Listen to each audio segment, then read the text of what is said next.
Welcome to episode 130 of Timm Talk, the podcast about the DC animated universe, co-created by Bruce Timm. I am Chris Lord. I'm Cameron Dexter. And I guess up front, I should apologize because we didn't have an episode last week. That was my fault. I mean, sort of. You were out of town, but also like my life just got so insane that I realized there was no time for me to edit. Yeah. And so I just decided to not do it.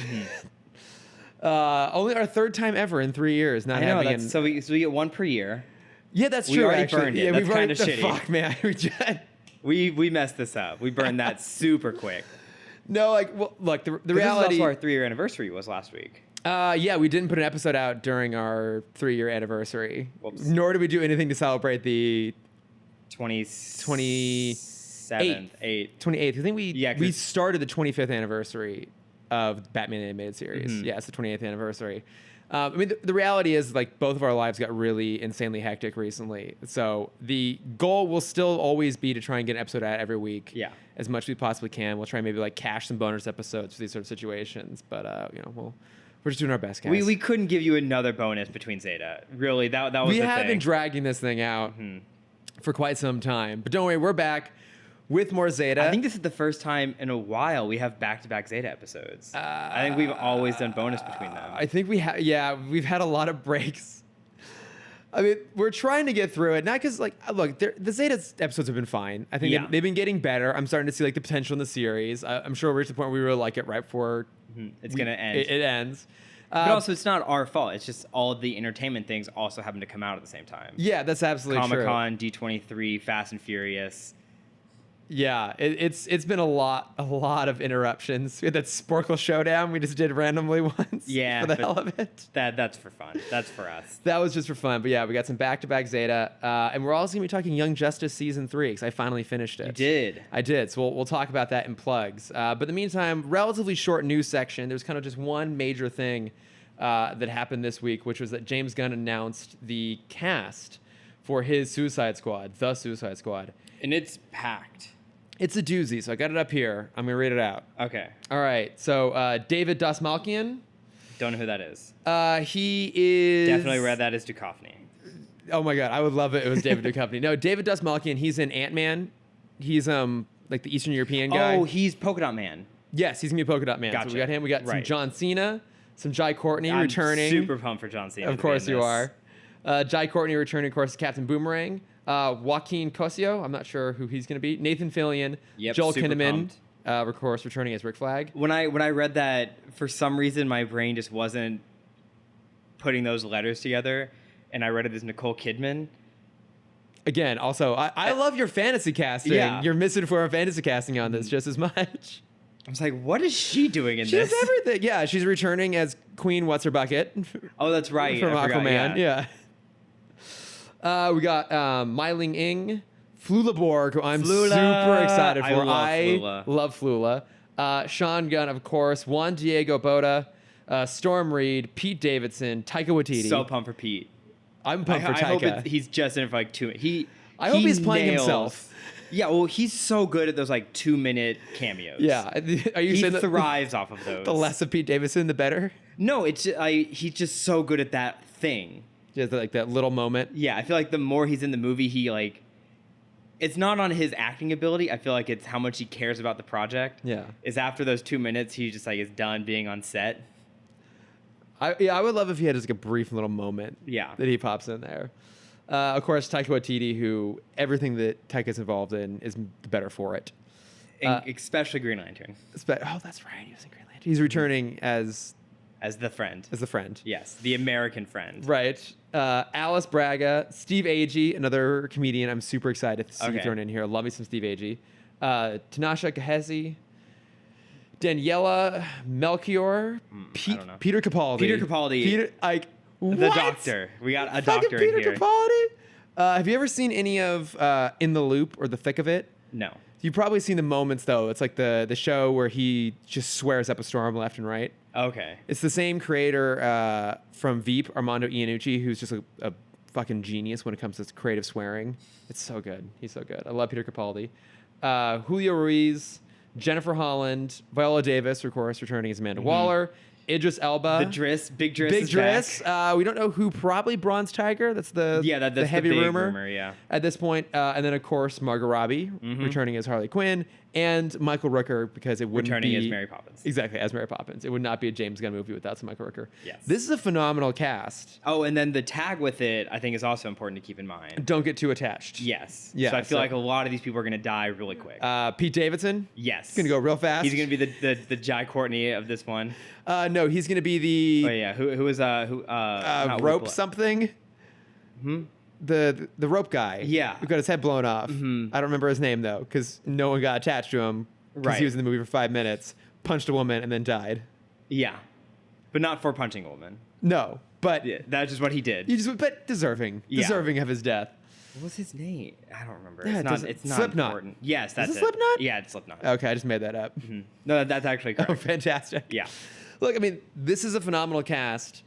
Now, the real question though, are you actually any more excited to see this movie? I think I reached peak excitement after Taika and Nathan Fillion. Like the rest of the Okay. cast, I'm excited for, but Yeah. like those two are the most like I love these guys.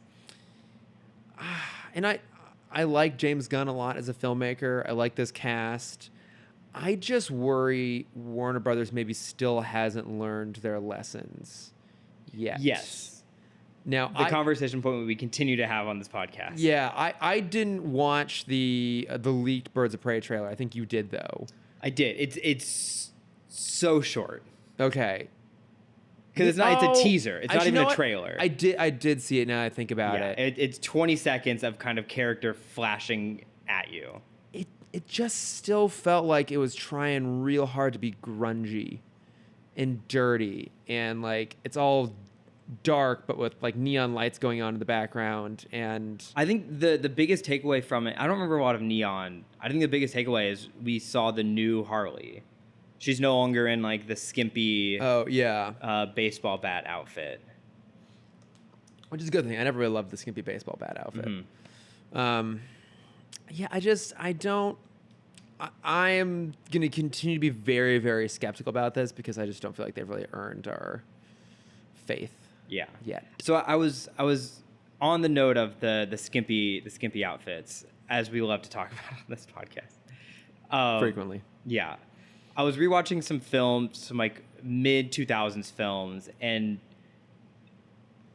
thinking about how far we've come in it's kind of like gender neutral films. We've so much less like gratuitous sexy scenes now, I feel like. Yeah.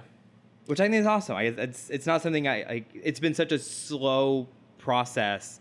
I've never like gone back to see kind of the leap we've made so far. I think it's kind of cool. No, it is good. I mean, you think about early 2000s movies, you know, if you want to look at superheroes specifically, you know, you look like the X-Men. It's men in, like, all of them are in, like, just bulky leather suits. Yeah. The women are in the same suits, but, like, they're, like, the front is, like, zipped way open. There's so much cleavage. Or you're Mystique, and you're basically just naked on screen. Right. Or, like, you get, like, Daredevil in a leather suit and Elektra in, like, a leather hot pants and a sports bra, basically. Catwoman in whatever the fuck she's wearing. Yeah, like... I was talking to one of the girls in my boxing gym, and she's like, yeah, in 6th grade, I was really into the Catwoman movie, which I've never heard anyone say. No. She's like, I begged my mom to let me dress up like that, but she said no. And it was only like 2 years after that I realized I was a lesbian. It wasn't the outfit. It was just Halle Berry that I wanted. I understand. And I'm like, yeah. I completely understand. I was recently listening to... Because there's no way you actually wanted to like that movie. You just wanted to like Halle Berry. Understandable. Yeah. I feel like Halle Berry, very hit or miss, but when she hits, she hits. I've never seen Catwoman, though, as far as I was going to say, you don't know if it's a hit or miss. Yeah, I feel like that's a miss from Halle everything. Berry hit movie, like it's not even on the table at Miss so far. I mean, we're going to get to it as we keep threatening at some point to do all these live action movies. We'll get to it. I totally get that. I was recently rewatching the J.J. Abrams Star Trek movies, and I look back on it now. I'm like, oh, like I should have known I was gay from watching Kirk, especially in that first movie. I'm like, oh, that would have made a lot of sense. Mm-hmm. Also, I still want to be Kirk. Yeah. I mean, he's well, so everyone cool. does. He's so cool. Yeah. He's so cool. What is it? College Humor made a great sketch a couple years ago. It was like two guys and a girl talking, and the guy's like, "Oh man, the comedies of the 70s and 80s were so funny. Like they're all in college and they're all pulling these pranks." And the girl's like, "Oh, you mean sexual harassment?" Yeah. And like, "No, what are you talking about?" It's like, the guys, they go and they steal all the girls' panties and they put a camera in their dorm. Like, "Oh, you mean like sexual harassment?" Yeah. It's like, no, that's not what they're doing. They're having fun. Like they're drilling holes in the girl's shower and like sticking their dick through it. Yeah. It's like, it's a prank. It's funny. It's like, no, you mean sexual harassment. Sexual harassment. The 80s was just rampant with it. It's like, no, Yes. but it was funny. It was funny back then. It's like, yeah, on your side. Yeah. You were all sexual predators. Yeah.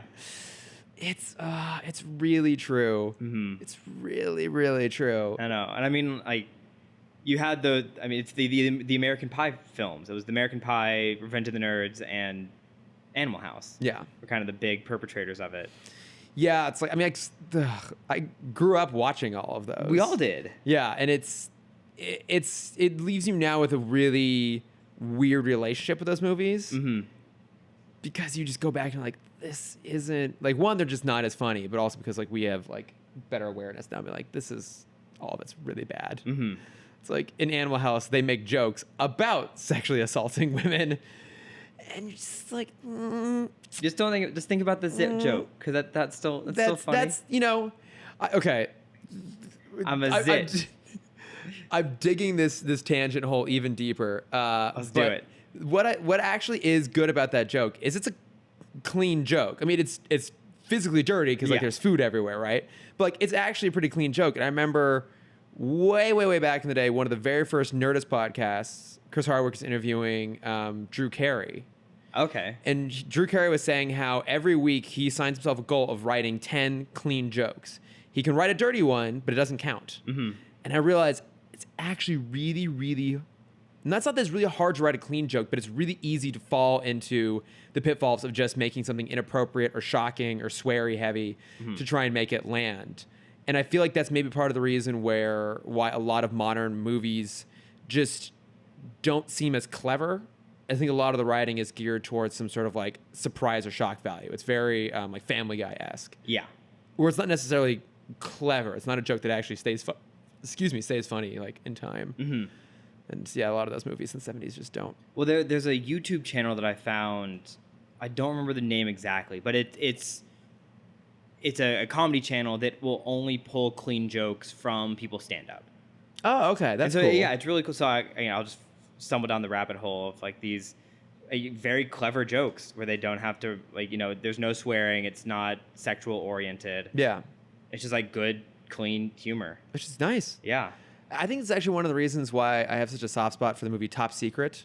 Have we ever watched that? I've not watched that. So it's another Zucker. So they did Naked Gun. They did Airplane, right? Which is like, many people consider it to be like the funniest movie ever made, like the highest like laughs per minute. Yeah. A lot of the jokes in that are actually pretty clean.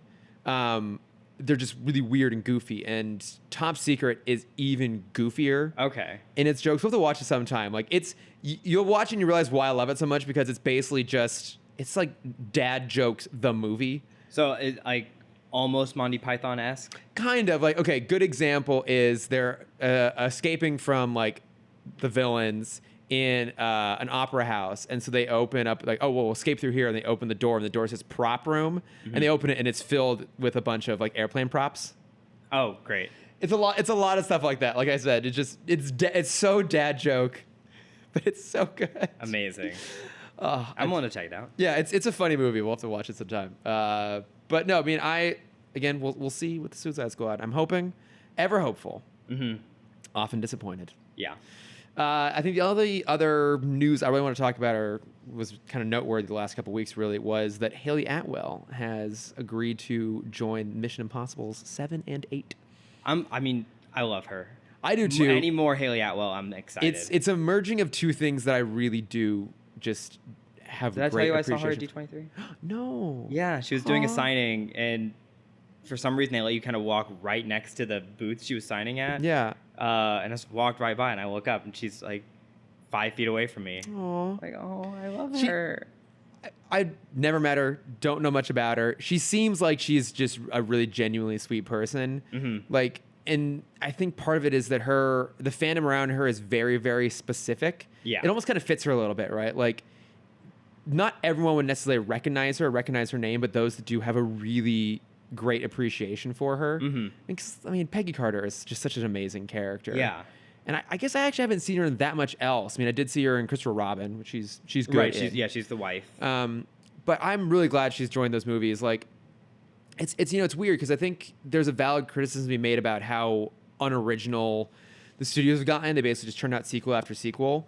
But I think at the same time, the quality the movies are putting out are pretty high. Mm-hmm. And I think the Mission franchise in particular has really stuck to that.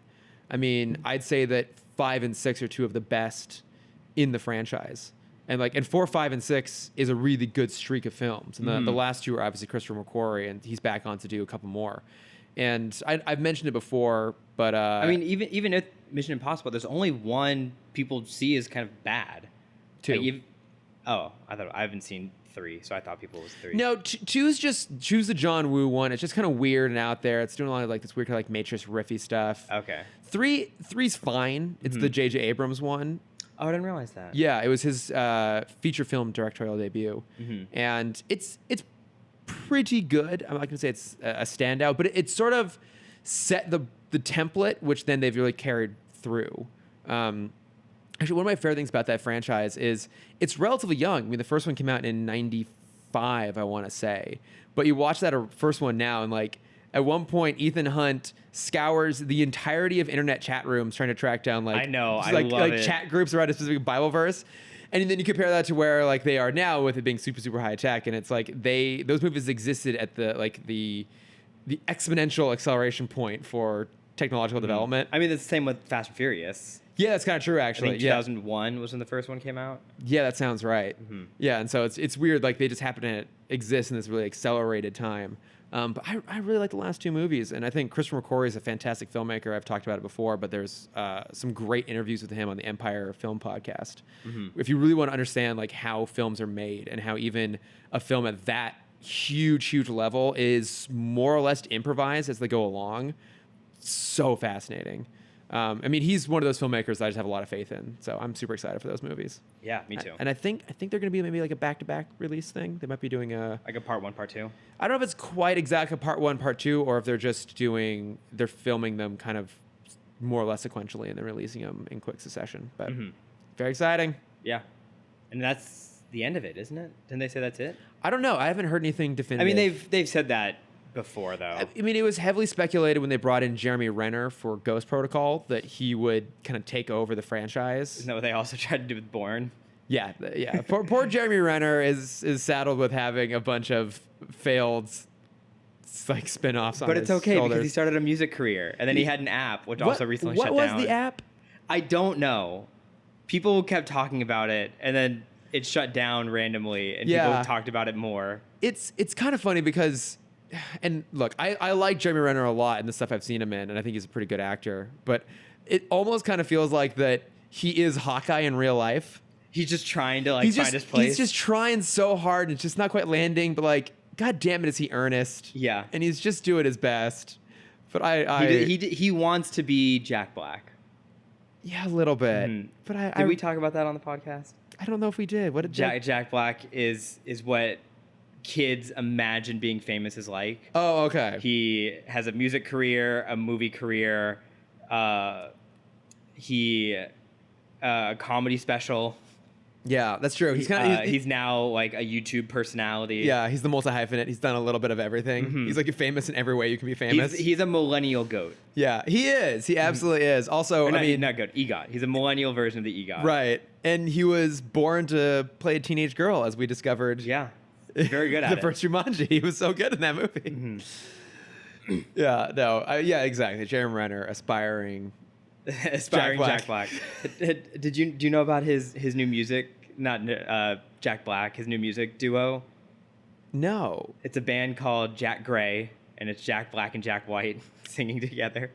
What? Yeah. Oh, I have to go listen to this. I love them both. I don't know if the song is out yet, but Jack Black put out a video of him going to Jack White's home. It's like, we have to do this. I didn't know I wanted this, and now that I know it exists, it's my Yeah. new favorite thing. It's so funny. Like, again, he's living the life every like elementary school kid imagines what fame is. Yeah, I do love Jack Black. He's actually really good too. Yeah. Like, School of Rock, that's a great film. Yeah. And he's just very Nacho Libre. endearing. I've never seen Nacho Libre. You've never seen Nacho Libre? No. It's mediocre and great at the same time. That's kind of the impression I got off of it. Yeah. Yeah. And I've heard he's really good in Bernie too, which I haven't seen. Oh, I haven't seen That's the one with either, him but- and Matthew McConaughey and I want to say Shirley MacLaine. Yeah, he's not. He's like a well-known figure in this town where a bunch of weird stuff starts happening. Exactly. Yeah, I've heard that's really. I think that might also be Richard Linklater. I can't remember. Oh, I like him. You know who that is? I do know Linklater. I worked on one of his movies. Which one? Everybody Wants Some? Yeah. Right? Yeah, I actually haven't seen that one. It's fine. I've heard that. I've heard it's kind of okay. I don't know if we ever talked about this. Have you ever seen his Before trilogy? No. Yeah, so You and Shane continue to talk Before about Sunrise, Before Sunset, Before Midnight. It's like my new version. I think it's the Before trilogy, the Empire Film Podcast, and Californication. that yeah. Are the three things that I will force into a conversation. Chris Lord starter pack right there. Any opportunity I can. But no, they're really excellent movies. We got to watch them at some point. It shows how to just make a whole movie out of just like a long conversation and have it be excellent. Well, I feel like he's just so good at capturing like a time period and like a time moment. Did you see Boyhood? Yes. It's so good. So good. Yeah. I mean, again, like and it's funny because he also does stuff like that. He did School of Rock. Dazed and Confused. Yeah, he'll go and do like a Dazed and Confused. He'll do like a Bad News Bears remake. Like I think he even just had a movie come out recently. Wait, he did the who is not Billy Ray. Bob, the Billy Bob Thornton. Yeah, he did that one. Oh wow. It's like this is the same guy. He's amazing. He's done it all. Can we give this up and just make it the Richard Linklater podcast? Yeah. Listening to Linklater. There we go. All right. Well, should we go ahead and jump in on some Zeta here? Yeah, let's do it. So these episodes continue to be fine. Yeah. Totally fine. Like, the first one is Rose GIF. Gift. Excuse me. Gift. It's not a Rose GIF. It's it's an episode composed of a bunch of 4-second animations. Yes. Looping animations. Lots of debates about it, whether it's Rose GIF or Rose GIF. Yeah. The community is up in arms. Yeah, it's GIF. Rose GIFed. It's GIF, obviously. Yeah. Yeah. I don't care that the guy who created GIFs calls it GIFs. He's wrong. Right. It's graphic is in the fucking word. I'm not going to get into it. I basically already did, but I'm not gonna we went into it. That's all there is. Yeah. That's the long story short. No, you already told a long story. Exactly. Too late. That's The it. people I had an Uber driver that said that 4 times while telling a story, and I'm like, that's not a short story anymore. Yeah, we're still talking. Yeah, We've you're been talking still for on 20 the same minutes. story. The same story. Long story short is not a way to just go from one section of the story to another. All right. Well, Cameron, along those lines, what's the long story short version of this episode? What happens in it? Ro is mistaken for a mutant, kidnapped. Zeta saves her. Yeah, pretty much. Yeah. So, what's interesting about this episode? Do we see this guy again? No. So I feel like I've seen him before. Well, because these are characters from Batman Beyond. That's why. So this what I thought was interesting is this episode did what we've been asking for. We kind of did a little segment based off a comment from Maddie recently about this very thing. It's like, why don't we see more elements of Batman Beyond seep into Zeta? Like the other week we got a Shui, which was No Shui, which was fantastic. But this time around, these are villains pulled from Batman Beyond. So I believe the episode was called Mind Games, but it's the one with the little girl who has the psychic abilities, and she reaches out to Terry, is like, come save me. And she's being held prisoner by the Brain Trust. Okay, I remember the Brain Trust. Yeah, so it's two of these same characters appear again, but their look has been altered quite a bit. Gotcha. So one of them is Edgar Mandragora, who's got the telekinetic abilities, like the albino guy with the long flowing hair. Okay, yeah, okay. I remember him doing the cross-legged floating. Yeah. Okay, that's what I'm remembering. And then the woman is Bombshell, but just her. But like his look has been changed a little bit. Her look's been changed a lot. Okay. So when she that's was, why he looked super familiar. I wasn't even sure. Like, is that the same character or not for Bombshell? But it is. So in Batman Beyond, she's wearing all black, and the only thing that really was consistent, she's got that large circular like zip on the front of her jacket. But in Batman Beyond, she's wearing all black. Her hair is like done up very tight. It's she's got this like very kind of dark, severe gothic look to her. Whereas this time around, she's kind of got more of like the Rachel happening, and in this weird like the Rachel. The what Rachel. a phase. I know, right? And like this purple jumpsuit instead. And then the other. Oh wait, hold on. Speaking of news, one last little thing. Did you see what's his face from Stranger Things? Like someone messed up his hair severely. What? The super attractive guy in Stranger Things. Steve? Yeah. Someone cut his hair. Oh, really? And gave him bangs, and he looks like an awkward freshman in high school. It's so funny and someone committed murder. Oh my god, he does have great hair. He did. Haircut. Wait. Oh god, no! Oh yeah. Someone committed a murder, and they deserve to go to jail. I love this headline from Esquire. Joe Keery didn't get a bowl cut. He got a Rob Thomas, and it is spectacular. Yeah. I mean, he did get a Rob. Oh, no, Joe, what did you do? Right? He doesn't look like the same person. No. It looks so bad. He, oh my God. He kind of looks like Josh Hutcherson's, Yes. like, unattractive cousin. Yeah. Why would you do that? Someone committed murder. That stylist, if they haven't been fired, I hope it's not his mom is his stylist. His mom cuts his hair. This time around, I think she did. Yeah. It looks terrible.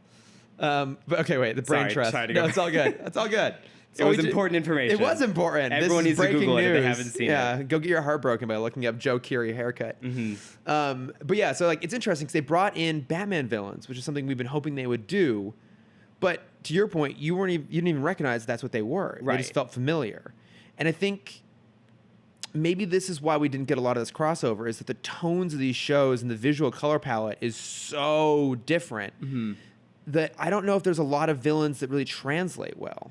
I think, so we also had that talk that Batman Beyond Rogues Gallery is not nearly as strong as Like the normal animated Batman. series. Yeah.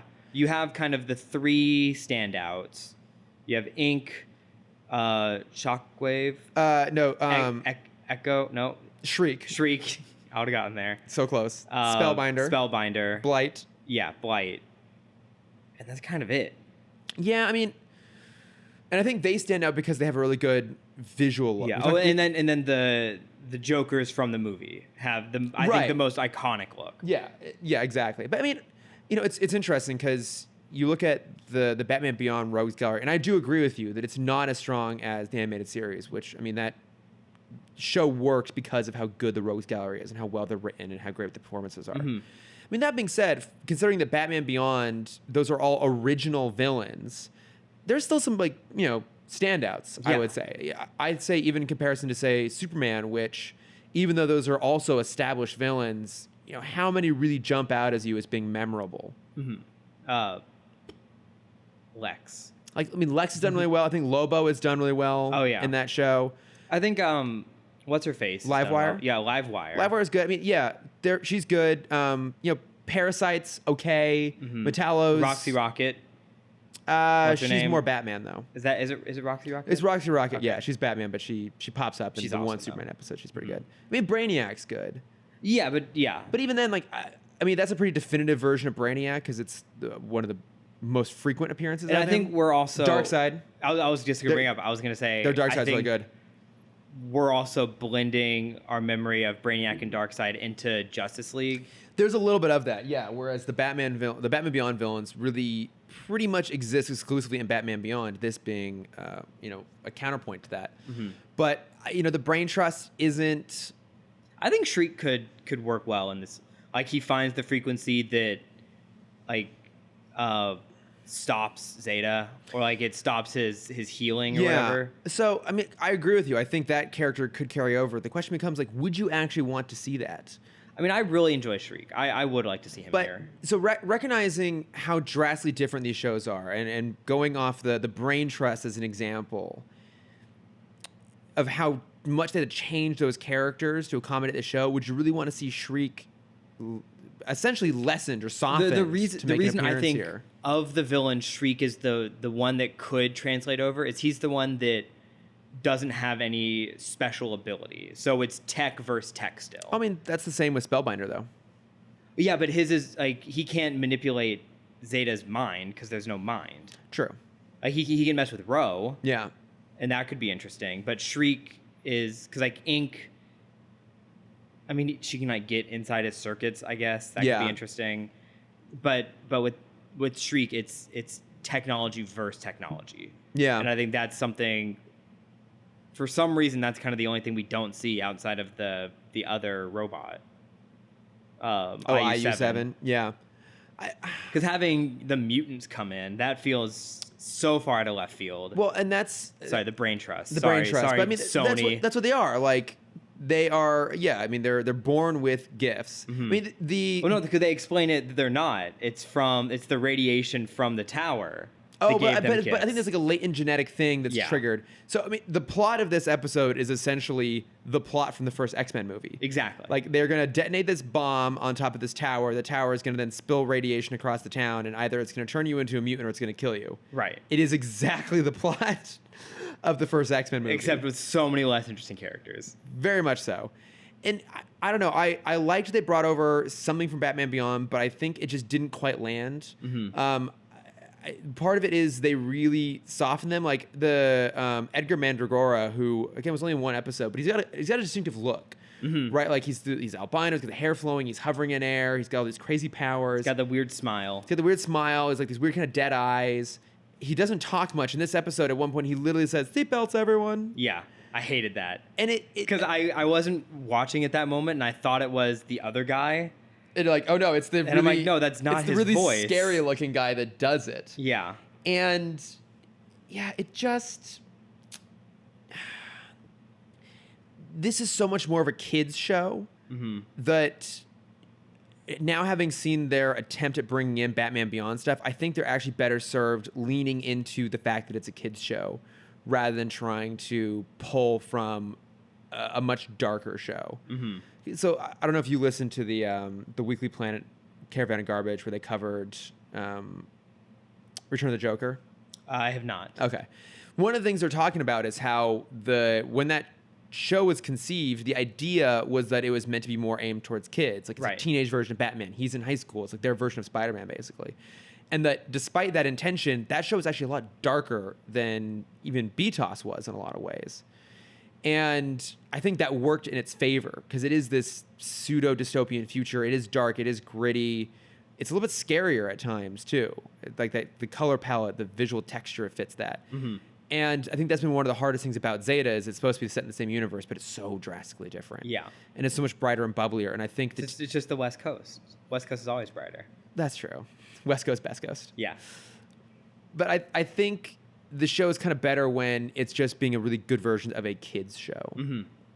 Like I feel like there wasn't one of the episodes we did recently we both quite enjoyed actually. I can't remember which one it was. That's being generous. I remember enjoying it. I don't remember which one it was, but I don't know. I mean, I don't know. It was fine. Here's my other question. So we see this kind of character pop up in kind of anything that has magic or special powers, and it's the Enhancer.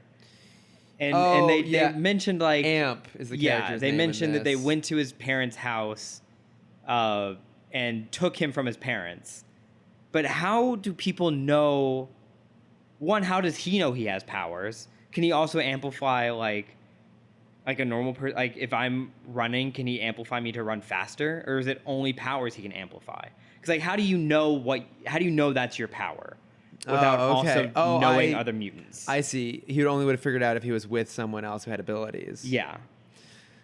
I mean, because my first thought was like, oh, they're siblings, and she had a power, and it was always stronger when he was next to her. Yeah. But then they're like, no, they're two separate families, so it makes no sense how they would know he exists. Well, especially considering that their recruitment policy seems to be to just happen across someone doing something Special, yeah. special. And kidnapping them, basically. Yeah, because what happens is at one point, Zeta impersonates Ro, and then he like jumps onto a runaway garbage robot with a laser. A harvesting robot. Okay, that has a lightsaber on it, basically. That's like tearing a town I apart. assume it's harvesting wheat. Yeah, that makes sense. So he like jumps on the top of it and then like fixes it through technology, but they don't see that it's a robot. They assume Ro can communicate with machines. She's a technopath. Exactly. So like they kidnap her. Like that's their whole recruiting thing. It's like, oh, that person seems to have abilities. Let's just kidnap them. Right. Which is very different from the other two where they ask their family first. Yeah, they kind of like coerce. Which I think that more or less happened to the little girl in Mind Games too in the Batman Beyond episode. I feel like her family was kind of coerced into letting her go I mean, it was along. Xavier. They Xaviered them. That's true, yeah. It's well established. Xavier is the true villain of the X-Men. Yeah, I mean, this one was entertaining. I found the inclusion of the villains distracting rather than adding anything to it, really. I guess I'll give them credit for kind of how the villains are defeated, though. At least they're being smart. So basically, they have the third guy, I don't remember his name, but he is a telepath of sorts. And so he's communicating telepathically with the other two, with the rest of the brain trust, and then Amp like attacks him at that moment, like oversurges his powers and knocks them all out. Like that's actually pretty clever in terms of taking out a villain, which a lot of times in this show it's just like they just hit someone in the head. Well, because I was about to say it's a non-physical way to defeat a villain. Yeah, because the show is all about non-confrontation. That's true. Well, and at least it's interesting because it's using a villain's powers against him, which a lot of times the show doesn't even do. It's just like, bonk, they're out. Yeah. Or the way they usually do it is the villain will like swing a bat and miss and fall. Yeah. And now they're in a vat of acid. And they're dead. Yeah. No, not dead. Oh, that's true, because no one can die in this show. Even when Zeta's infiltrating, he never actually kills anybody. Right. It's not even implied that he kills anybody.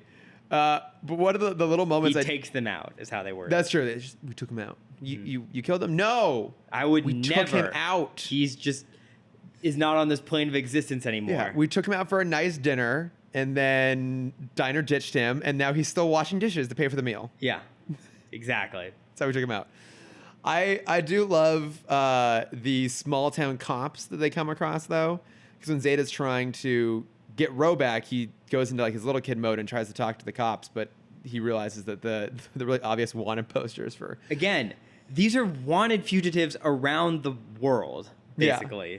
And like they know, like no one immediately recognizes. They know it's an infiltration robot, and also that and she's not disguised at all, and they still don't catch them. But they did, however, have different clothes this episode. That's true. They do that now. They mix up their wardrobe a little bit. So because this time she bought a jacket. Name right? Ro, has that badass jacket she's toting around. Ruth. Yeah. One of the things I did love, though, is the small town cops. They go out to the site where this radiation thing is going to happen, and the cop is looking through binoculars, and he's like, "Oh, let's see what's going on here." And as he says that, he's actively looking at a fucking bomb, on the tower, and he doesn't do anything about it. It's like, let's see what's going to have how this plays out here, as there's a ticking bomb. I did kind of appreciate when he takes the bomb. When Zeta finally gets to the bomb, there's no like speedy pressure. There's still 2 minutes left. There's still 2 minutes left, right? Yeah, it's like, oh, you guys had plenty of time. Yeah, you guys could have relaxed a little bit, had a nice conversation with the cops. You all had a chance to talk it out first and then just casually disarm the thing. There was a very small detail in this episode, which I want to know so much more about. What? And it's when they're in the bar in the town, they have 4D billiards. Oh, I didn't even notice that. Yes. I want to know so much more about this game. You can smell them. And that's boring. Because it's in a bar. It's just dried alcohol. It's just going to smell like chlorine, dried beer, and shame. Well, it was, they had a kind of a hover dome around the table, and you'd shoot the balls kind of up and around the dome. Okay. And I want to know so much more. What? Actually, hang on. What? I guess that'd be 3D billiards, but whatever. What if 4D billiards meant that the balls would just spontaneously travel through time? Oh. right? Mm-hmm. But where would they hit? Well, that's the whole thing. It's like you could like go to hit a ball and say that there was another ball in its way. You could like send it into the past when that ball wasn't there, and it would just go straight through it. Mm-hmm. Okay. You're onto something. Now I'm into this. I'd watch that game. There was a dumb writing prompt that I saw online the other day. It was like, time travel exists, and it's kind of like a luxury vacation option. And there's one destination in particular that everyone loves to travel to, and it's, what is it, negative 32 BC, Bethlehem. And you go one day and realize all the rooms are full. And it's, you know, it's kind of like the reason all the places were full in Jesus' story is because it's all time travelers. Oh, okay. Like there was no place to stay because everyone had come to visit. Yeah. It's kind of clever, actually. Mm-hmm. And I'm like, that's interesting. Yeah. Technology and religion can coexist. See, I would actually go to the time when like Jesus is out there doing his sermons and just go, oh, he's just a dude. He's the dude. He's the You dude. coined dude with Jesus. I just go there. Yeah, instead of savior, everyone just refers to him as the dude. As the dude. I just go back and like, hey, I'm just gonna leave these sunglasses and this robe, this white Russian, and this rug. Yes. It'll tie the room together, man. Jesus Lebowski. Go do your thing. Yeah, you know, what you have to do is go to Nazareth before it's named and name it Lebowski. Yeah. So it's Jesus of Lebowski. Jesus Lebowski. I'm down for it. See, this is the real reason why time travel should never exist. Is I would go and fuck with so many We'd things. ruin everything. Just ruin everything. Everything. There's actually a pretty good book kind of about the idea of time travel as a luxury vacation. It's called The Map of Time. Okay. By Felix La Palma, I want to say. It's pretty good. It actually has H.G. Wells as a character in the book, and it's basically he's brought in to kind of see if he can test the validity of this company that claims that they can take you to a very specific moment in the future to watch this battle happen. It's pretty good. I think I brought this up before. There's a great subreddit I started to follow called r/writing prompts. Okay. And it's exactly this. It's people put in just random log lines for books they want to read. Okay. So the one that I read this morning, which I loved, it's Lovecraft, Kafka, Tolkien, Poe, Blackwood, Robert E. Howard, and Arthur Machen. Who's that? I don't know. Some other writer are playing D&D with Shakespeare's DM. Go. Oh my god. And I'm like, I want to see. I would watch that show. Oh my god, so fast. That'd be a great like Clone High parody. All right. You have that's a series right there. You have historical figures playing D&D together. Someone send this to Lord and Miller. Yeah. No relation. Mm-hmm. Chris and Lord. Yeah. I do get people asking that sometimes. Like, oh, you related to like Phil Lord? Like, nope. Not at all. Wish I was. Yeah. It'd make things much easier. Should we go along to our next episode here? Yeah. All right. So our next one is Lost and Found. Okay, good. I had to make sure this was the right episode. Yeah. This one's kind of an interesting one because it's very flashback heavy. This is, yes. I think this should have been a 2-part episode. Cameron, you think everything should be a 2-part episode? Because the setting is in, I'm going to hit the pillow and you're going to have to deal with it. Ugh. The setting is in a theme park and they don't play on any theme park tropes. There isn't one Hall of Mirrors in this episode, and that is a disgrace. But they do have a fight on a roller coaster, which happens all the time. But there is no Hall of Mirrors, Chris. That is the trope. Okay, wait a minute. So you, being the man who is begrudgingly watching these episodes, wants to add an additional one simply for the sake of having what will inevitably be a underwhelming Hall of Mirrors fight. Well, so here's the thing. He shoots lasers. He shoots a laser at the mirror, and it bounces around, and now they have to play dodge laser. Dodge laser? Yes, while also being in a Hall of Mirrors. Now, okay, what aspect of Zeta would play well at the Hall of Mirrors? All of it. Like, because he can beat anybody, so what is the extra advantage of having him being a Hall of Mirrors? Because now there's many of him. There's many of him and he's constantly changing? Yes. Each mirror has a different version of him? So here's what he does. The bounty hunter goes into the Hall of Mirrors. Zeta turns into the bounty hunter, and now it's just like, he thinks it's just another mirror. Damn it. Okay, fine. That's pretty good, right? Actually, it is pretty good. But I don't think it would actually end up working out that well. Here's the other thing with this is you have an amusement park. So the premise of this is Zeta kind of shuts down for some reason, and we get to see flashbacks of when he kind of gains a conscience. Yeah, which I don't think actually lines up with his episode in Batman Beyond. Not at all. I feel like he was dealing with like an international terrorist cell somewhere, not just an accountant. So he's out of commission for this episode. It's Ro and Genius Boy Bucky. All right, I'm taking this pillow away from you because you just keep. I'm the one that has to edit this. I know. It's a pillow. It's not loud. I can hear it. It's Ro and Genius Boy Bucky trying to fix him while the bounty hunter is after them. Yeah. In this grand amusement park with so many things you can do. So here's one of the things they should do in this 2-part episode. They should reconstruct one of the animatronics to look like Zeta and have it kind of detour around the park as a distraction for the bounty hunter. Okay. So there's one thing they can do. Thing 2, Hall of Mirrors. Because like you can have a full episode on Zeta's flashback, and then we can have a full episode on Ro's flashback.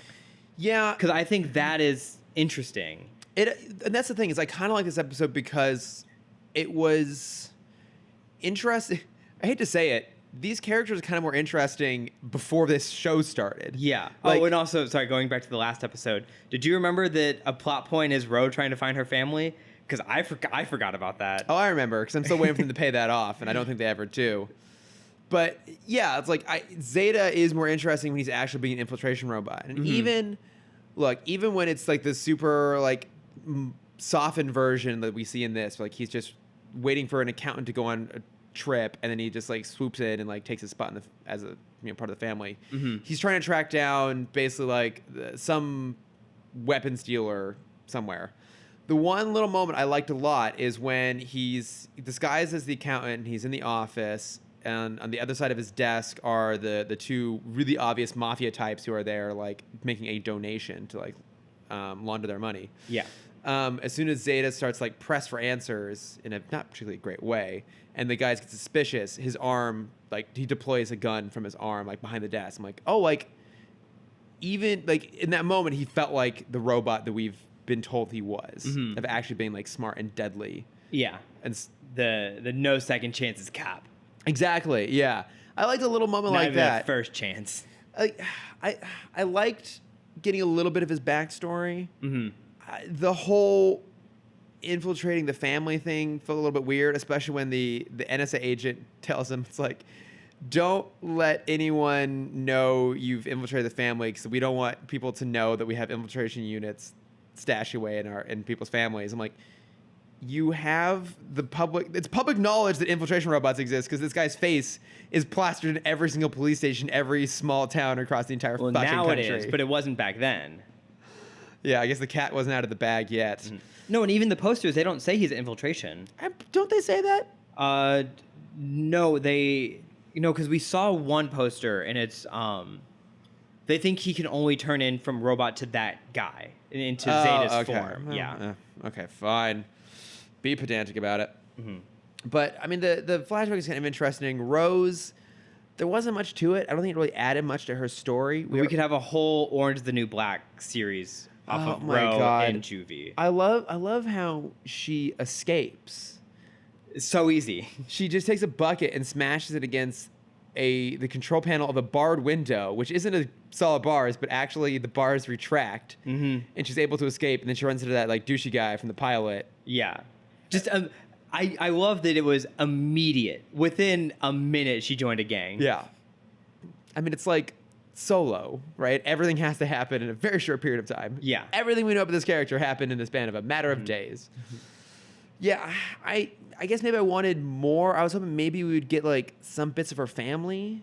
Right, yeah. So I think if they extended if they broke it up into 2 parts. Part 1 is all about Zeta's flashback.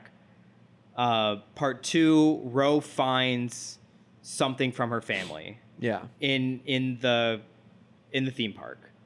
Something they won for her, something, maybe her dad used to work there. some evidence that she had been there before in her past life. Yeah. And that triggers the memory we get to see of like the last memory she has with her family. Yeah.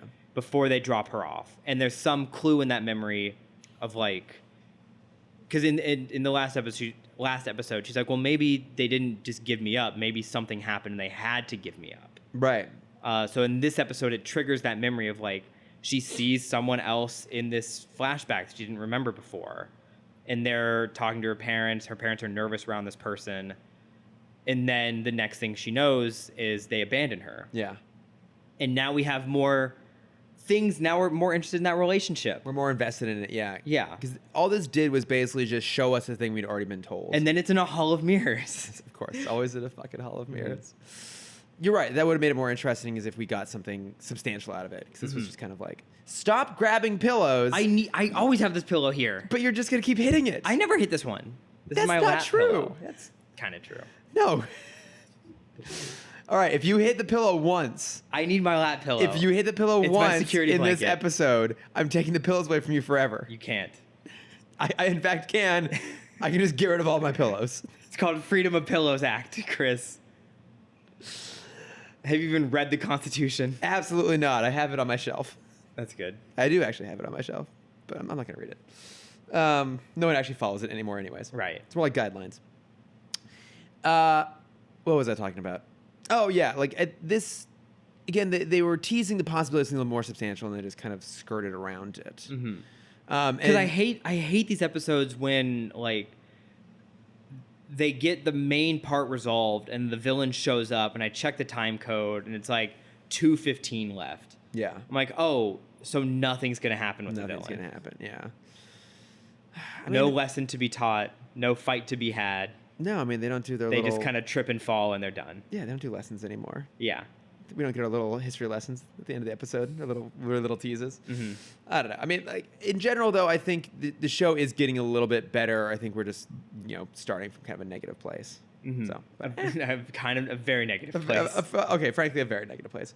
The one last thing, I did love they brought back our favorite trope from Batman the Animated Series. Which one? Falling from a high place into water. Oh, yeah. The best trope. Yeah. I was kind of hoping maybe he'd fall into a tree, but water's Or the a original. shrub. Yeah. Or there was a random blimp flying by. Oh, that's true. There were so many blimps back in the day. That's true. Where did all the blimps go in this future? That's the question, isn't it? I know. We have like hover cars and we have swoops, but we don't have blimps. So we talked about this in the last episode. What is the future version of seatbelts? Or is it still the same? I feel like there has to be some improvement. If we have hover cars, there has to be a different way to do a seatbelt. So the version I'm thinking of is from the Lost in Space feature film from 1998. Okay. And in that, rather than having seatbelts on the seats, there's like they like get sucked into them. They're like I was actually gonna say they have an active like suction system built into it. That was honestly my idea. If we had some kind of suction cup, They're all going to be Dyson branded seats. Yes. In the future, Dyson's going to partner with Recaro to make suction racing seats. Amazing. Cannot wait. Shall we mosey along here? Let me check my notes. I don't think I have anything else to say. Hall of Mirrors. You and your oh my god, was that your only note? The entire episode is just just Where's the Hall of Mirrors? It's just Hall of Mirrors written 3 times. You got to get that third beat in. Yeah. I loved when the bounty hunter is interrogating the train operator, and the guy's like, no one could have ever jumped out of the train at this speed, and they're literally standing on like the tracks where Zeta was thrown out of the dragged train. out. Yeah, the skid marks of when he was dragged. Like, I don't know what these are, but no one could have jumped out. That's for sure. I wish we had got a chance to see that scene. Like, I want to see the deleted scene of like Ro having to push Zeta to the edge of a train car and like just flop him out onto the ground. Yeah, and then jump out after him and somehow survive. Do you think she rode him out of there like a toboggan? Oh, I was thinking surfboard. Okay. Yeah. She surfed it. I mean, it's the early 2000s. That's absolutely true. Of course, they were surfing. X Games were just coming into their own. Tony Hawk's Pro Skater, the game of the time. Yeah. Oh, man, that's such a good game. Great soundtracks. Oh, amazing soundtracks. Yeah. Right up there with Crazy Taxi. Mm-hmm. Is Crazy Taxi the greatest video game soundtrack of all time? I mean, it's just the Offspring album, but it's really well paired. I mean, I'm a sucker for Sonic Adventure 2 Battle. Okay, I've never heard that one. There's only one song, and that's good. But it's the only song people know. Okay. Oh, you know what? Need for Speed Hot Pursuit 2. I don't know the soundtrack of that one. I mean, for me, Tony Hawk Pro Skater 2, I think, is the peak soundtrack. I'll have to go and see what that entails. I just played a lot of Need for Speed Hot Pursuit 2, and Fever for the Flava was a great song on there. It's still always just casually drifting in the back of my brain somewhere near Californication or possibly Richard Linklater's films. All right, well, shall we do some notes from friends here? Let's do it. All right. Okay, you remember when we were trying to figure out, when you couldn't remember what the Meteor movies were? You're like, is it Armageddon? No. Is it Deep Impact? No. Yeah. Well, Chris Ballard wrote to us on Facebook, and he said, hey, Cameron and Chris, had to celebrate when you covered Last Resort for Batman Beyond, and on the latest Zeta episode, I had to laugh about the Armageddon Deep Impact / other Meteor movie bit. Here is the other Meteor movie with Sean Connery and Henry Fonda, no less. And I watched the trailer. It's this movie called Meteor from 1979. Amazing. I will put the link in the show notes. I highly recommend you to go watch it. I would actually seriously watch this movie if only for the amazing miniature work. Because, like, the late 70s was, like, this fantastic time for really good miniatures. Yeah, that's when D&D was coming to its own. Oh, really? Yeah. The first D&D first edition was, like, 77, I want to say. Oh, okay. So it's the boom of minis. Okay. I love the old-fashioned effects. Like, the old Thunderbird show is a great example, too, where all the water... Like, because water doesn't actually scale right properly, so you can always tell like the scales off in the water. And I love a good miniature model effect, and this movie seems like it's just full of it. So we might have to sit down and watch this at some point. Okay. So thank you, Chris, for sending that over. And then we were looped in by Maddie on a chain on Twitter, and I want to ask you, Cameron, this question. So Benjamin Dixon on Twitter asked, to broadly Twitter, not to us specifically, but what was the best 90s superhero theme? And the three options were Freakazoid, X-Men, Spider-Man, and Batman. So you're right, Freakazoid is the best one. Yeah, but that aside, immediately. So between X-Men, Spider-Man, and Batman.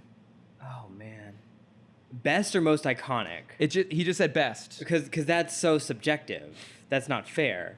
Most iconic or most memorable? Probably.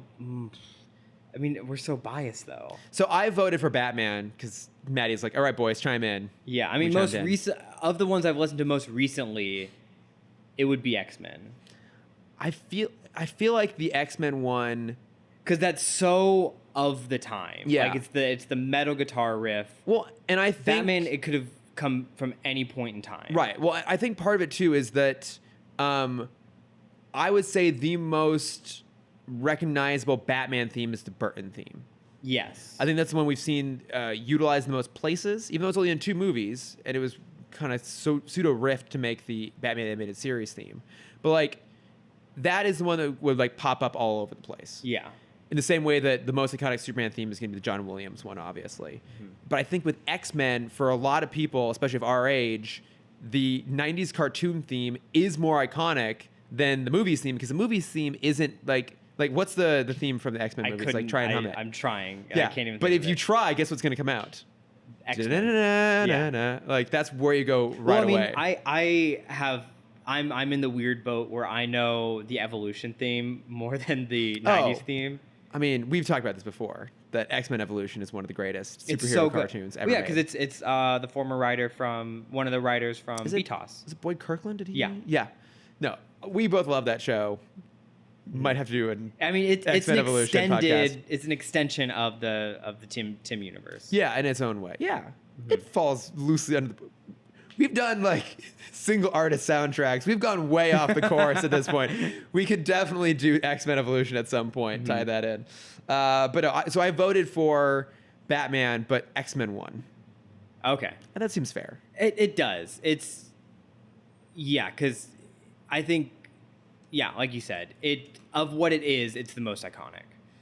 Yeah, I think it is. I love that theme. And Spider-Man, yeah, I think every other version of Spider-Man is. I can't think of it. I think every other version of Spider-Man is more Now, but what I memorable don't than that know one. is I wonder he doesn't specify. I mean, he says 90, so I guess this wouldn't be the like the 60s when the Spider-Man. No, not that. Spider-Man. 'Cause I think that's the most iconic because that has actually reappeared in the Tobey Maguire movies. It's incorporated into Giacchino's theme for Far From Home and Homecoming.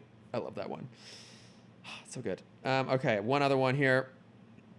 Oh, just want to send a thank you out there to the Nerd Bunker on Twitter at @nerd_bunker, who included us on a Follow Friday, a hashtag Follow Friday. thank you which so is very, much. very sweet of him. Yeah, so I want to say thank you for that. Really appreciate that. Yeah, and then as I've been doing for the last few official episodes, reading a review off of iTunes. We are very Ooh. quickly dwindling. Great. Thank you, everybody, from 3 years ago. Yes. So I think we are now on to a lovely 5-star review here from Helplessly Nerdy from March of 2018. Fun, nerdy listen. Honestly, this is one of my favorite podcasts to listen to as I commute to and from work. I work at a high-stress job, and it's nice to listen to nerdy banter to decompress. Chris and Cameron have great back and forth. Oh, thank you. I think we do. No, they really do. So many podcasts have two people who are trying way too hard to be cute or trite. We're not trying at all. This is natural cuteness that we have. And there is none of that pretension here. It's two friends who have a widespread of nerdy interest between them just talking. Even if this podcast weren't about something I love, I'd keep listening just to hear their conversation, which is really, really sweet. Thank you. So thank you for that. And, the reason we're reading these out is not just to stroke our egos, although I do love to do that, but just It's a week I've needed it. Yes, it's been long weeks, but just as an appreciation. And of course, if you guys go and leave us a review on iTunes, we'll read it on air. Yes. So thank you for that. And with that said, shall we go along into our favorite segment, Bat Plugs? Bat plugs? Yeah. Do we want to do normal plugs or just want to go straight into Young Justice? I have one short plug that's Okay. not on Young Justice. Do you have anything as well? Yeah, I'll plug a weird movie that I watched the other day. We've mentioned it a few times on the podcast because it's a movie that's been on both of our lists for a while. It's called Under the Silver Lake. Yes. With Andrew Garfield, Spider-Man himself, and Tobey Maguire. Not Tobey Maguire. Tom Holland? No. Topher Grace. Oh, okay. Is in it as well. Oh, nice. He just kind of popped out of nowhere and then just disappears. But yeah, he's in it. The movie is weird. Just weird through and through. If you're super into just like nonsense conspiracy theories, then this movie is right up your alley. I don't want to say anything else about it. Just You don't want to give anything away. yeah. It's a movie I think you would like more if you don't watch the trailer. Okay. Just kind of trust a word and jump into it. Not to minimize it a little bit or trivialize it, but is it a movie best watched in an altered state? Yes. Okay. This is a movie you want to watch with a group. And if you want to make a drinking game or a smoking game out of it, that's probably even better. I don't think people have smoking games. You have not been in the right circles. I guess not. I don't think there's anyone going like, oh, I'm going to like take a toke? Hit? Wow. I don't smoke, guys. Neither all right? do I. don't. I just drink. And even then, I don't do that very often anymore. The hangovers are too bad. This is what happens when you're 30. But I don't smoke at all, so I don't know. Maybe there are like smoking. Toke. I can't believe you don't even know the word hit. All right. If you know of actual smoking games, please write to us and There's let us a whole know. card game about it. Is there? Yeah, there's a game called Flux where every time you play a card, the rules change, and you kind of have to wait for one card to show up to win. And one of the versions that my friend has is 420 Flux. Okay. Where every few cards you have to pass the blunt to the next person, and they have to take a hit. Take a toke. Yeah, and they have to take a toke. Is that even a thing? I don't know. I've never heard that word before. Is it a thing? I'm pretty sure it is. Flux, there's a Batman version that we should look at. Really? Yeah. Oh. I think I have it. Why have we not played it? It's a very interesting game. Yeah. That's my plug. What is your Toke, plug? the drawing of a puff from a cigarette or pipe, typically one containing marijuana. Okay. Just want to put that out there. Thank you. Thank you for informing me. What? Hang on. Of how gentlemen say hit. I want to defend myself here slightly. I pull a lot of really weird words out. I usually use them accurately. Yeah, that is true. I have very esoteric but accurate vocabulary. Mm-hmm. Damn it. All right. Where I just like to sound smart sometimes. Exactly. I'm very comfortable sounding like an idiot. I'm very good at it. Okay, my non-Young Justice plug is a comic or a graphic novel called Bloom. I literally picked it up with you yesterday. Oh, you already read it? I already read it. Yeah, Wow. it's a quick read. Okay. It's a graphic novel. It's a Bloom by Kevin Panetta and Savannah Ganushow? I don't know. Ganusha? I'm really bad about trying to figure out how to pronounce things on the fly. It's not in my improv wheelhouse. Then again, Same. nothing is. So, but no, it's like a really sweet graphic novel, very simplistic art. I don't know what happened to It's around here somewhere. It's around here somewhere. But it's everything's kind of done in these like nice shades of blue. It's really pretty. It's basically about this. There's like two kids. They're probably like early 20s, and they work in a bakery together. And so it's just like them like, it's gay obviously, so that's why I bought it. But it's them like, and it's actually there's less gay romance in there than I was expecting. It's much more just kind of like this nice story about like these two people kind of at the same point in their lives, and like they find each other, and there's lots of baking involved, and it's really sweet. It's really sweet. It's really good. Okay. Have you read Lost at Sea? No, what's that? It's Brian Lee O'Malley's book before Scott Pilgrim. Okay. It's kind of the same. It's 17, 18-year-old girl trying to find her place in the world while on a road trip with her parents. Oh, okay. That sounds cool. And it's kind of mostly told in flashback from her perspective. It's very interesting. Oh, okay. And it's kind of, I don't know, it's just kind of a nice read. Okay. He has that, and then he has Seconds, which is his graphic novel post Scott Pilgrim. Okay. Kind of also about a bakery. Hey, bakeries are great. Yeah, there's kind of like I remember it's weird. The bakery has like a physical spirit, and I don't know. I don't want to get into it because I don't remember it exactly. I just remember it was a very fun read. All right, I'll throw those in the plugs too. Okay, you can go check those out. Anything to promote Brian Lee O'Malley because I love him so much. You do. But yeah, we did say we would talk about Young Justice, so here we are. We're going to talk about Young Justice. I only remember one episode or like 3 episodes. Let me go back through and look at the episode I list. took a glance at like the individual episodes. I don't think there are really a lot of standout. So we're talking the latter half of season 3, which just wrapped. I'd say the only memorable episode, and once again to reiterate, we're going full spoilers on this, is the episode where they address Wally. So it's the penultimate episode of the season. So much. And so in that episode, basically what happens is Artemis has been living with Will, one of the clones of Roy Harper. Which is just weird sexual tension because this is her brother-in-law. Exactly. And so they live together in a house, and she lives with her brother-in-law and her niece. Mm-hmm. And they've been living together a long time. They think, well, maybe there's a romance there. They kiss, and then she freaks out because she feels guilty about, moving on from Wally. And so she decides that she needs to talk to him. It's been 2 years? Yeah, I think 2 years. Since Wally passed? So she asks Zatanna to basically send her. Okay, yeah, that's right. To send her to Purgatory to meet with Wally, and they have a chance to. She has a chance to see what her life could have been like and to say goodbye. And I think it's just a really heartfelt episode. But I also liked the fact that they found a way to touch on his passing and to bring him back in a way wasn't him just reappearing. Like the easy way to add drama to that situation, like the way every other show would have done it, would have been to have Artemis start dating Will, they become an item, and then all of a sudden, boom, Wally shows up. Wally shows up from the past. He escapes the Speed Force. He's back. He's ready to go, but his girl has moved on. It's all confused and crazy. Well, so this is actually the second appearance of Wally in this season, because I think the other one was just as emotional but shorter. And it's I think 2 episodes before that. I think it was the episode before. Oh, is it Into the Breach? I think it's when they finally go to confront Granny Goodness, right? And it's the original team is back together, and Dick has a fever. Yes. And he starts hallucinating that they're all kids again, and Wally's back. And because they're all psychically linked through McGann, they all experience it at the same time. Yeah. So Dick sees them all back in their original outfits. Yeah. And as they're fighting these kind of faceless drones, no, they're fighting the parademons. Yeah, they're fighting the parademons.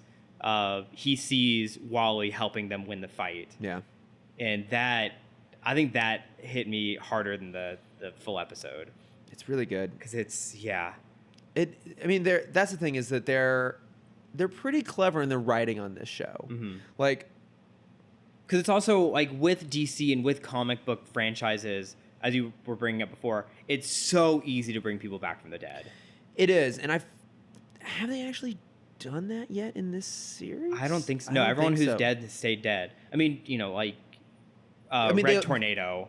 Oh yeah, he's like a they- robot, yeah. and we re-uploaded his conscience. right, and we did get that tease of Jason Todd, but that's a classic story element at this point.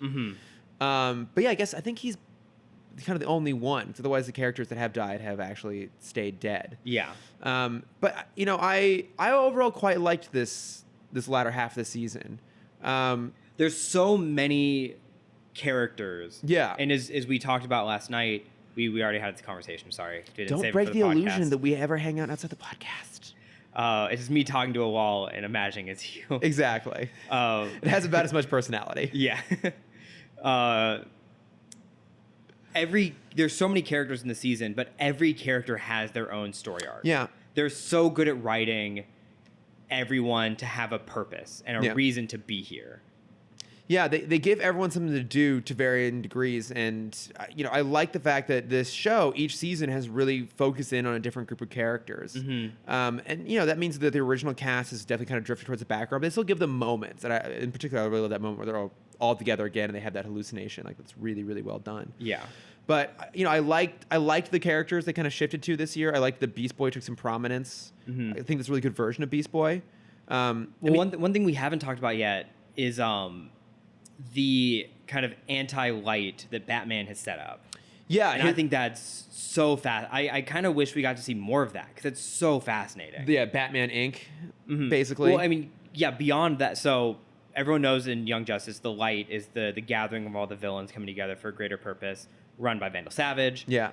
Batman kind of created his own version of that with the heroes playing by the villains' rules. Yes. So we are going to set up the villains to look worse, even though we're fully in control of the situation. Yeah, it became a battle of image. Yes. And a lot of the younger heroes were kind of put in the crossfires to the point where when Beast Boy decides he wants to have a public team, the Outsiders, that is not under the purview of the Justice League. Or under the purview of Miss Martian. Right, the covert team. Yes. Yeah, when he decides to do that, to basically have this battle of image because the Justice League is constantly made to look bad by Lex Luthor.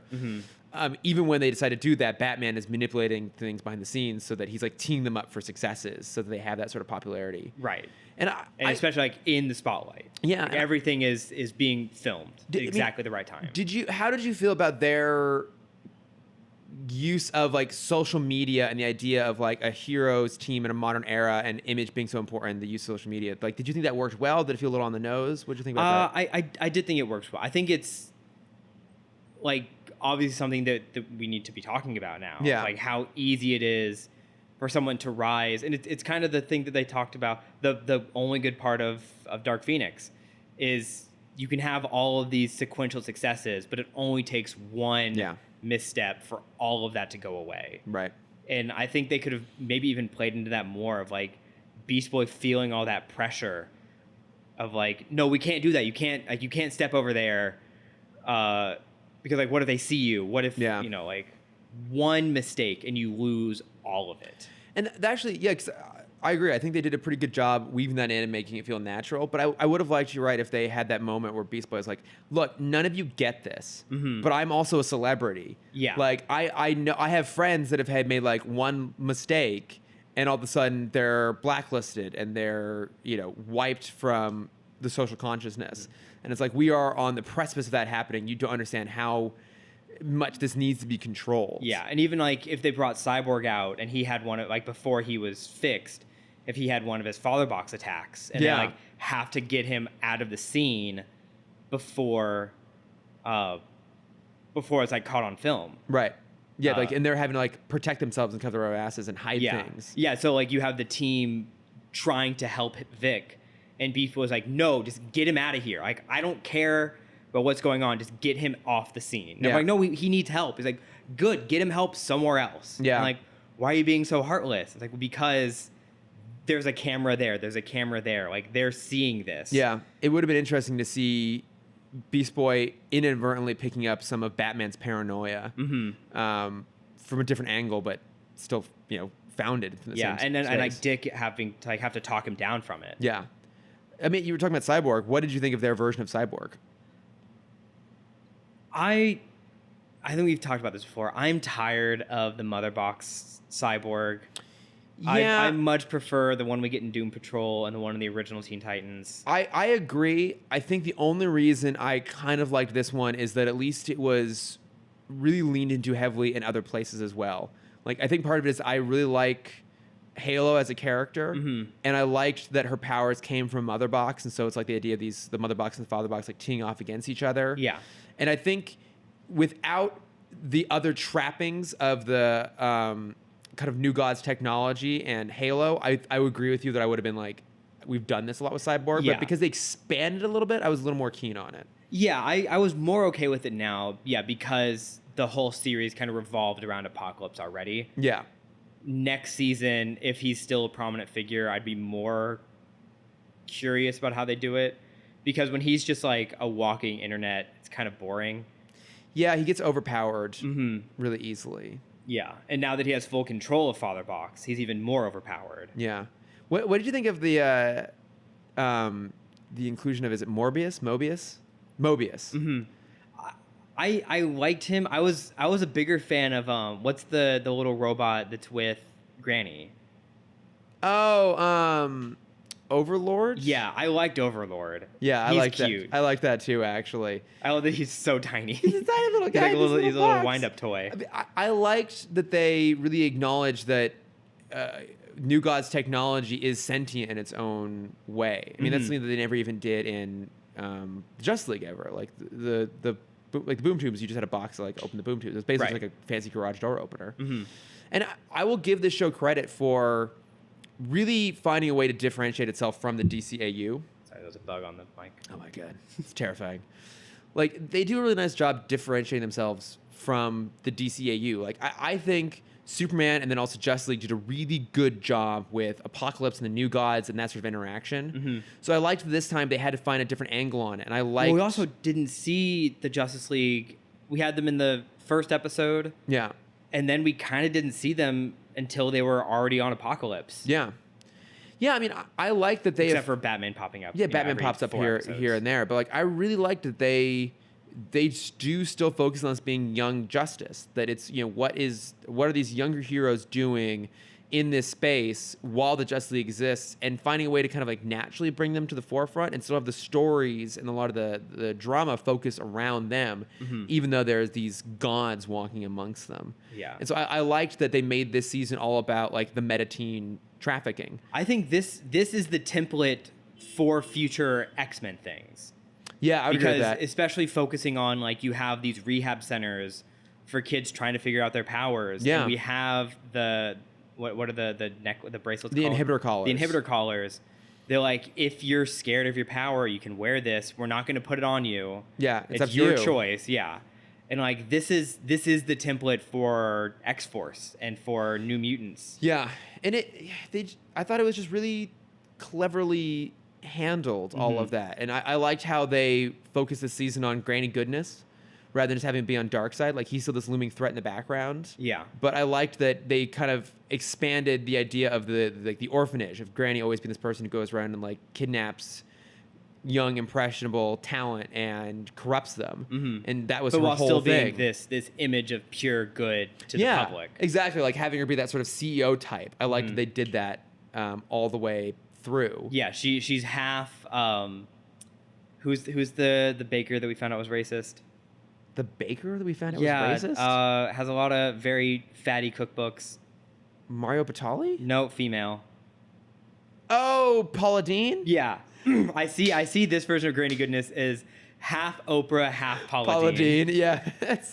There is something to be said for that, actually. Yeah, she does kind of fall into that space a little bit. But I liked her. I liked all the Apocalypse tech. You had mentioned before I finished the season that you felt like they focus on weird things towards the end. Well, I just felt like the episodes were in a weird order.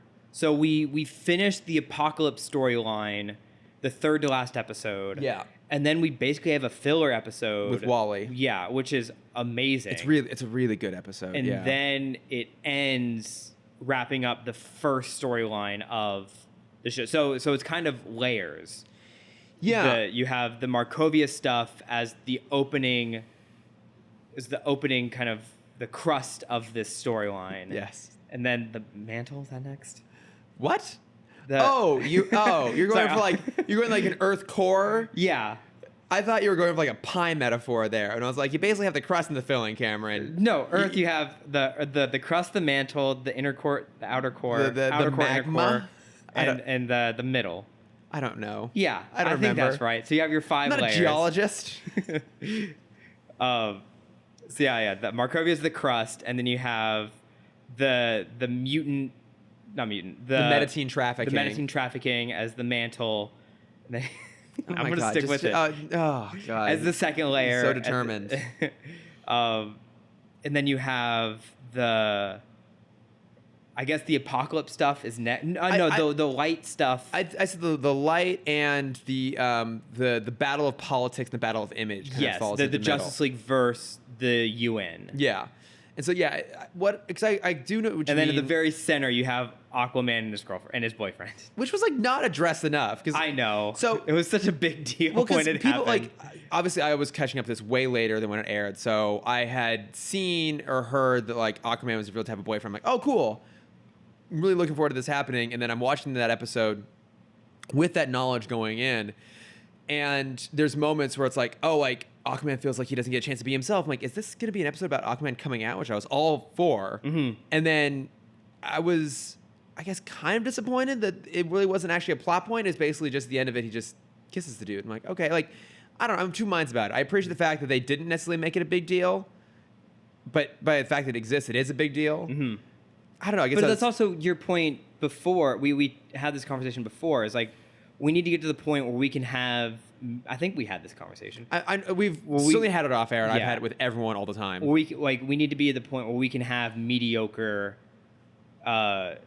gay representation, Right. Because that means it's just normal stuff. It's just normal representation, yeah. And like, Mhm. it doesn't always have to be about a coming out. So I like that it. Yeah, It, and the same with like female-led content. Like, Yeah. you can have mediocre female-led content without it being this huge deal of like, this woman ruined the movie. Yeah. Ghostbusters. God, that movie was fine. I mean, Kate McKinnon was in a entirely different film, but I wanted to be in the film she was in. I want to be in the movie that Chris Hemsworth was in. Yeah, I could have watched just Chris Hemsworth and Kate McKinnon. That whole thing would have been fine and dandy. Mm-hmm. But yeah, I mean, I liked that was in there and that it wasn't really a Was big Anne deal. Hathaway in that movie? No. Why am I imagining Anne Hathaway in that movie? Are you thinking of? I'm thinking of Ocean's 8. Yeah, I know think, that. I think you're thinking of Ocean. But I feel like Anne Hathaway would have been great in Ghostbusters. she probably would have been. She's great in everything. Yeah. Although I didn't see The Hustle, that remake of Dirty Rotten Scoundrels, that came out this year with Rebel Wilson. Oh, I also did not see that. You ever seen Dirty Rotten Scoundrels? No. Really good. Cool. Conversation for a different time. Mm-hmm. But no, I mean, I liked that they had that moment, even, that it was, I liked that they had it, and I guess it's actually kind of a good thing that it was underplayed rather than like really built up. But I think your point about the plot wrap-up episode is the third episode when they finally make it out to the orphanage. Yeah, the actual finale. Yeah, Halo saves everybody. They rescue the Justice League from the anti-life equation. I like that I actually now know what the anti-life equation is. Yeah. I feel like, did they ever actually lay it out specifically in even the DCAU? I had never figured that out. I don't know. I have to do my research. It's the opposite of free will. Yeah, it's basically life without free will. And I don't know if I've ever had someone lay it out that way. So I liked what they did in this, and that they found like Halo was the key to it and everything. I thought that was all really well done. I like that she saves everybody. And then, the plot is wrapped up, but really the theme beyond that plot line of this season was about how far do you go before you become the villains again, right? Mm-hmm. So the idea of like Batman breaking off from the Justice League to create his own splinter group that's working behind the scenes in this like this sub underground battle of wills with the light. I liked that became the real story of that final episode, which is how far do you go before you go too far? Yeah, before you become the villain. Yeah, I thought it was really well done, and I liked that at the end of it, the resolution was to hand over leadership of the league to someone with a conscience. And I loved that it was Black Lightning. I thought he was great through this whole season of being this character that doesn't know where to, like, he seems to have, from his perspective, he has a really solid moral grounding, but all the situations he's thrown in make him question whether he's right or not. Like, he believes... Yeah, there's never a hard line in any situation. Yeah, he believes he's right, but he keeps finding himself making compromises, and I love that at the end of it, like, Batman and Nightwing are just like, you actually know where the line is. We are handing over control of the league to you. Yeah. I really liked that idea and how that wrapped up. But I'm curious for you, what did you think of how they did Tara? Because she's one of your favorite characters. Yeah. Well, they completely... I think everyone was expecting Judas Contract Part 3 again. Yeah. Or version 3. Because we just had that in the movie a couple years ago. Yeah. And again, she's under Deathstroke. And I think they handled it in their own unique way. In the team knew this was happening the whole time. And they were giving her the choice of being, if she wanted to be good or not. Yeah. And in the end, she chose to be good, and her brother Baron was the one. Not Baron. Geoforce, right? Yeah, is his name Baron? Brion. Brion. Yeah. Yeah. Brion was the one that ended up turning for the, in his idea, the greater good. Yeah. But no, I did kind of. I think the opening explanation was kind of dumb, where they're like, well, how did you know? He's like, oh, well, Batman read part of Deathstroke's lips. Yeah. He's like subtle facial cues. And you're just like... Yeah, he read his facial twitches. I love when that's revealed. Deathstroke's response isn't, what the fuck does that mean? He's like, I didn't realize he saw with my mask off. Like, recognizing, of course, Batman would know how to pick up on these, like, subtle facial cues. Fuck off, Batman. You can't have that power. Like, but he can, basically because he's Batman. Because he's fucking Batman. It's like, how can we give him mind reading without saying he's a mind reader? Yeah. No, I mean, I was really impressed by this, and I genuinely think this stands up along with the DCU as just really good comic book adaptations, and I think what's kind of interesting is this definitely takes turns with everything, right? Like, this does things that other DC properties aren't doing. Like, the main heroes are definitely put to the sidelines. Like, Calderon is the new Aquaman now, for example. They're constantly changing out the heroes. They're doing different versions of Cyborg, Halo, like, they're Beast Boy, like, they're totally reinventing a lot of these characters.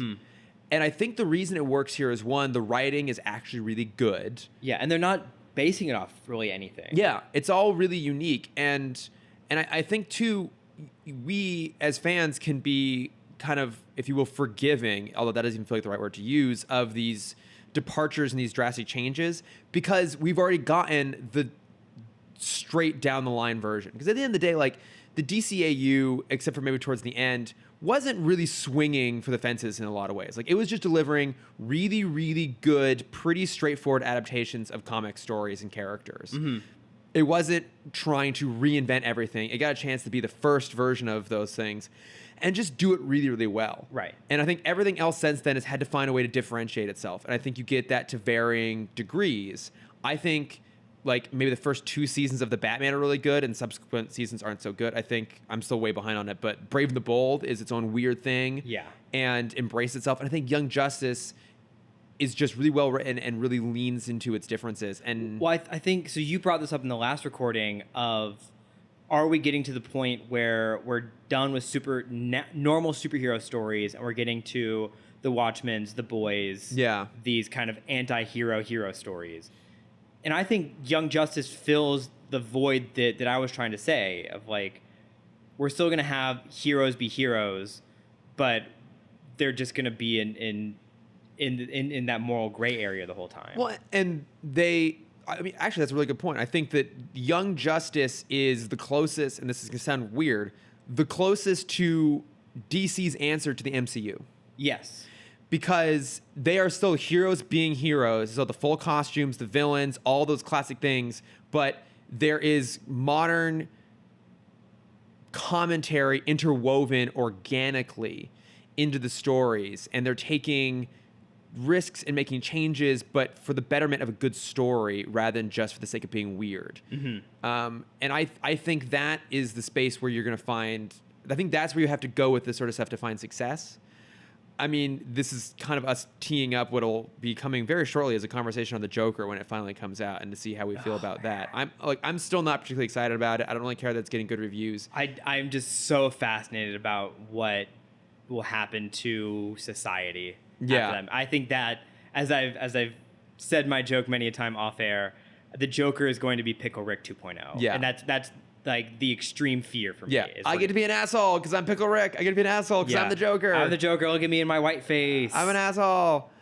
Yeah, I don't think that's the answer. Like I think now, having finished Young Justice, I realize now what things like the Joker, like what about the Joker bothers me, which is you aren't really embracing the thing itself. You are doing your own weird thing and capitalizing on IP. And that's not what Young Justice is doing. And Justice is a really sincere, good DC story that's making worthwhile changes rather than just being like, let's take only the things we really want. Right. And I think when it's done at that really mainstream level, I'm a lot less forgiving of it too. Because the thing is even though we have a surplus of superhero movies, at the end of the day, you only really get one shot at a lot of this stuff, right? It's like, we've talked about this before. That's why something like BVS is so disappointing, because like they basically had their one shot at doing the Death of Superman and ruined it.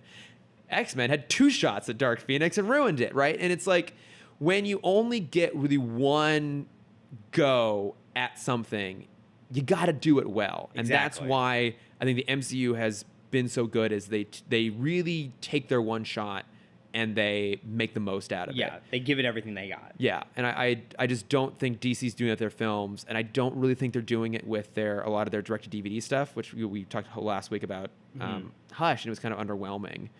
And I think that feels like an earnest but not really fully baked attempt to do kind of a sincere story, and whereas Young Justice is. I don't know. I really, really enjoyed this season. Yeah, of Young Justice. It's still, I think, the best of the modern superhero shows. Yeah. No, I'd absolutely agree with that. So, well done, Brandon Vietti, right? Isn't he the main creative force behind it? That sounds like the right name. Let's say it is. Yes. Well done, Brandon. Did some good shit. And with a quick coming up behind it, Titan Season 2 has just started. You started. I have. I'm not going to talk about it yet. I think here's what we'll do is we'll do the first 2 episodes next week. I'll try and get caught up by then. Okay. We won't do what we did the past, like, right, where it's like 1 and 1. Well, yeah, that's too exhausting. Yeah, that's too negative. I think we'll do what we've been doing with this, which is like utilizing a part of Bat Plugs to like dive in a little bit deeper on something. So we'll do that next week for the first couple episodes of Titans, because I think there will be things to talk about, I imagine. So, but until then, thanks for listening, Cameron. Thank you for being here. Thank you for having me. Of course, so happy to. The guest. It's been an honor to be the guest of the past 130 episodes. The guest of this podcast that you do every week. No, but it's an absolute pleasure. It's also hotter than hell in here, so let's get. Well, you get to leave. I'm gonna keep being here. Well, you get to turn the air up higher. That's absolutely true. I can have the air conditioning on from this point on. But no, thanks for listening, everyone. Appreciate it as always. If you want to reach out to us, would love to hear your thoughts on Young Justice. Would love to hear if you know of any good smoking games. And also, what's your favorite Hall of Mirrors trope? That's right. What's your favorite use of Hall of Mirrors in a film or TV series? Exactly. You can find us at Timm Talk Pod on Facebook, Twitter, and Instagram and Gmail with answers to all those questions, please. We would love to hear your thoughts. Of course, we would appreciate reviews on iTunes. Helps somehow with the metrics. I don't know how that works exactly. Yeah. But also, it's just nice. It's nice to hear those sort of things. And of course, we'll read out your reviews on air. Cameron, where can they find you? If you want to see my art, you can find that at at Cameron.Dexter. And if you want to see my face, you can find that at CamDexter_Ventures. That's the one. That's the one. I've been posting drawings again. You have been, absolutely. I know. You did some Disney stuff. You did those awesome monkeys. I got more coming out soon. I've been doing a lot of monkey drawings. They've been keeping me sane. Love it. Yeah, I know. Yeah, it's been a week. I do find it funny. I feel like there's this weird sort of like cosmic synchronization that happens where it's like people kind of go through the same thing at the same times, and you and I both were like having really kind of crazy weeks there at the same time. But I feel like we're both kind of past it a little bit, right? Hopefully not in the eye of the storm. Yeah, I think the storm has more or less passed, and we weathered it. We did it together. Yes, we did. We did it. Where can they find you, Chris? You can find me at Lordifer on Twitter and on Instagram. Yes. Yeah, I need to start posting more things to both of those. And it's fine. In due time. You don't need to join this crazy world. No. It's not fun. It's kind of fun. It can be kind of fun. But thanks, everybody. Always appreciate it. Thanks for listening. Bye. Bye.